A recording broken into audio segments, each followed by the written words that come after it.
எனக்கு என் ஃபேமிலிக்கு சோறு தாண்டா லட்சியம். அஸ்ஸலாமு அலைக்கும் ஃப்ரெண்ட்ஸ், வெல்கம் டு ஜென்னா கிச்சன். இன்றைக்கி நம்ம சேனலில் எல்லாத்துக்கும் ரொம்ப பிடிச்ச ரோட்டு சைடு இருக்கக்கூடிய காளான் எப்படி பண்ண போகிறதான் பார்க்க போகிறோம். வீடியோக்குள்ளே போகிறதுக்கு முன்னாடி நம்ம சேனலில் நீங்கள் ஃபஸ்ட் டைம் பார்க்குறீங்கன்னா சப்ஸ்கிரைப் பண்ணிடுங்க, கிட்ட இருக்க பெல் ஐக்கானையும் கிளிக் பண்ணிடுங்க. வாங்க வீடியோக்குள்ளே போகலாம்.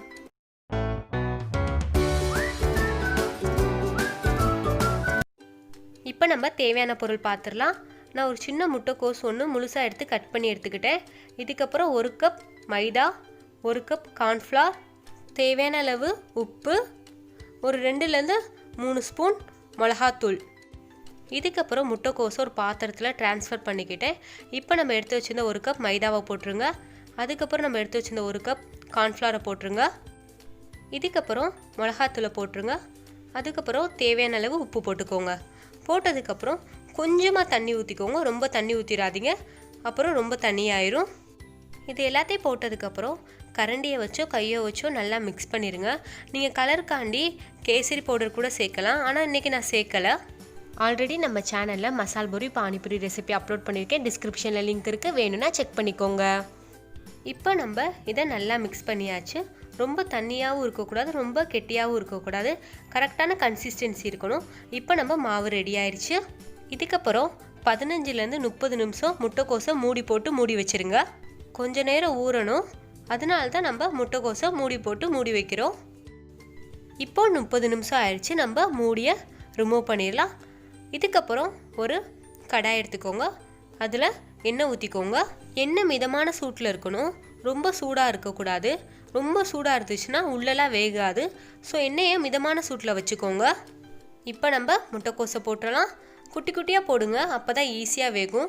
பார்த்து போடுங்க, கையில் எண்ணெய் தெரிச்சிரும். மறந்துடாதீங்க, குட்டி குட்டியாக போடுங்க, ரொம்ப பெருசாக போட்டுறாதீங்க, அப்போ வேகாது. இப்போ நம்ம முட்டைக்கோஸ் ஒரு சைடு வெந்துருச்சு. இப்போ திருப்பி போட்டுடலாம். திருப்பி போடும்போது இந்த மாதிரி கோன் ஊசி யூஸ் பண்ணுங்கள், ஈஸியாக இருக்கும். இப்போ டபுள் சைடும் நல்லா வெந்துருச்சு.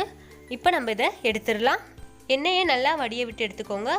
காளான் இல்லாத காளான் கிரேவி ரோட் சைடெலாம் முட்டைக்கோஸ் வச்சு தான் பண்ணுவாங்க, அதே மெத்தட் தான் இப்போ நம்ம பண்ணியிருக்கோம். இப்போ நான் எல்லா முட்டைக்கோஸையும் இந்த மாதிரி ஃப்ரை பண்ணி எடுத்துகிட்டு வரேன். இப்போ நான் எல்லா முட்டைக்கோஸையும் ஃப்ரை பண்ணி எடுத்துக்கிட்டேன். நெக்ஸ்ட்டு நம்ம குழம்பு செய்கிறதுக்கு தேவையான பொருள் பார்த்துடலாம். 2 பெரிய வெங்காயத்தை கட் பண்ணி எடுத்துக்கோங்க.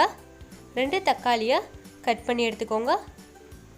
அப்புறம் கொஞ்சமாக புதினா, கொத்தமல்லி, 1 ஸ்பூன் சீரகம், 2 பிரியாணி இலை, 1 துண்டு பட்டை, அப்புறம் 2 ஸ்பூன் கார்ன்ஃப்ளவர், 2 ஸ்பூன் மைதா.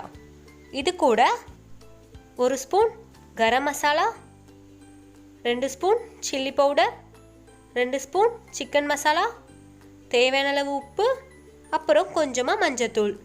இதுக்கப்புறம் மிக்ஸி ஜார் எடுத்துக்கோங்க. அதில் நம்ம கட் பண்ணி வச்சுருந்த வெங்காயத்தை போட்டுருங்க. போட்டதுக்கப்புறம் கட் பண்ணி வச்சுருந்த தக்காளியும் போட்டுருங்க. ஃபஸ்ட்டு நம்ம வெங்காயத்தை தக்காளியை மட்டும் மிக்ஸி ஜாரில் அரைச்சி எடுத்துக்கணும். நான் அரைச்சி எடுத்துகிட்டு வரேன்.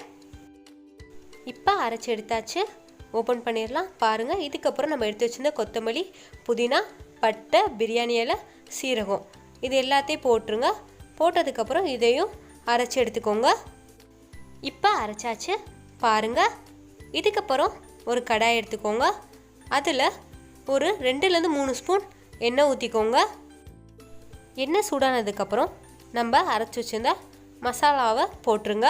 மசாலா போட்டதுக்கப்புறம் அது நல்லா பச்சை வாசனை போகிற வரையும் நல்லா வதக்கிடுங்க.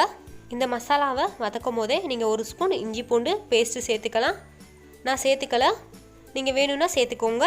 இஞ்சி பூண்டு பேஸ்ட் சேர்க்கும் போது இன்னும் நல்லா டேஸ்ட்டாக இருக்கும். இப்போ நல்லா வதங்கிருச்சு.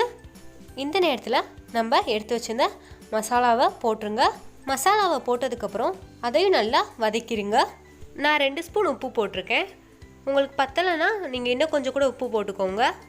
லோ ஃப்ளேம்லேயே வச்சு நல்லா கிண்டி விட்டுட்டே இருங்க, இல்லைன்னா கருகிரும். இப்போ ஓரளவுக்கு நல்லா வதங்கிருச்சு. இந்த ஸ்டேஜில் நான் 2 கிளாஸ் தண்ணி ஊற்றிக்கிறேன். நம்ம எடுத்த மசாலாவுக்கு 2 கிளாஸ் தண்ணி கரெக்டாக இருக்கும். தண்ணி சேர்த்ததுக்கப்புறம் நல்லா மிக்ஸ் பண்ணிடுங்க.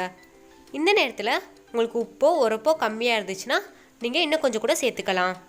இது ஒரு சைடு நல்லா கொதி வரட்டும். இந்த கேப்பில் ஒரு பாத்திரம் எடுத்துக்கோங்க. அதில் நம்ம எடுத்து வச்சுருந்த மைதா 2 ஸ்பூன், 2 ஸ்பூன் கார்ன்ஃப்ளவர் போட்டுருங்க. போட்டதுக்கப்புறம் கொஞ்சமாக தண்ணி ஊற்றி நல்லா மிக்ஸ் பண்ணிடுங்க. நல்லா கெட்டிப்படாமல் நல்லா மிக்ஸ் பண்ணுங்க. இப்போ நல்லா மிக்ஸ் ஆயிடுச்சு. இந்த கன்சிஸ்டன்சி இருக்கணும். இப்போ நம்ம மிக்ஸ் பண்ண கார்ன்ஃப்ளவர் மைதாவை ஊற்றிடலாம். ஊற்றுறதுக்கப்புறம் கரண்டியை வச்சு நல்லா மிக்ஸ் பண்ணிடுங்க. நம்ம மைதா கார்ன்ஃப்ளவர் எதுக்கு போடுறோன்னா அப்போ தான் குழம்பு கெட்டியாக இருக்கும், கரெக்டான கன்சிஸ்டன்சியில் இருக்கும், கடையில் வாங்குற மாதிரி. அதுக்கு தான் போடுறோம். இப்போ ஒரு நல்லா கொதி வந்துருச்சு. இந்த நேரத்தில் நம்ம ஃப்ரை பண்ணி வச்சுருந்த முட்டைக்கோஸை போட்டுருங்க. கிட்டத்தட்ட நம்ம எடுத்து வச்சுருந்த மெஷர்மெண்ட்டுக்கு 4லேருந்து 5 பேர் சாப்பிட்லாம். முட்டைக்கோஸை போட்டதுக்கப்புறம் நல்லா மிக்ஸ் பண்ணிடுங்க. முட்டைக்கோஸை நீங்கள் 2 நிமிஷம் குழம்புல வேக வச்சா போதும். நீங்கள் முட்டைக்கோஸை போட்டதுக்கப்புறம் உங்களுக்கு குழம்பு அதிகமாக இருந்துச்சுன்னா ஒன்றும் பிரச்சனை இல்லை, இன்னும் 1 நிமிஷம் கூட வேக வச்சுருங்க, கரெக்டான கன்சிஸ்டன்சிக்கு வந்துடும். இப்போ காளான் இல்லாத காளான் கிரேவி ரெடி ஆயிடுச்சு. இப்போ நம்ம சர்வ் பண்ணிடலாம். பாருங்கள் எவ்வளோ அழகாக ரெட் கலரில் நம்ம ரோட் சைடு காளான் மாதிரியே வந்திருக்கு. இதுக்கு மேலே கொஞ்சமாக கட் பண்ணி வெங்காயத்தை போட்டுருங்க. அதுக்கு மேலே கொஞ்சமாக கேரட்டை போட்டுருங்க. லாஸ்ட்டாக கொத்தமல்லியை போட்டுடலாம். இப்போ நம்ம காளான் ரெடி ஆயிடுச்சு. காளான் இல்லாத காளான் கிரேவி அவ்வளோ டேஸ்ட்டாக இருந்துச்சு. கண்டிப்பாக ட்ரை பண்ணி பாருங்கள். வெறும் முட்டைக்கோசு மட்டும் வச்சு செய்யக்கூடியது. இந்த ரெசிபி உங்களுக்கு பிடிச்சிருந்தா கமெண்ட்டில் சொல்லுங்கள். நம்ம சேனல் உங்களுக்கு பிடிச்சிருந்தா லைக் பண்ணுங்கள், ஷேர் பண்ணுங்கள், கமெண்ட் பண்ணுங்கள். மறக்காமல் சப்ஸ்கிரைப் பண்ணுங்கள். நான் வீணாமுதம் உண்டாகட்டும்.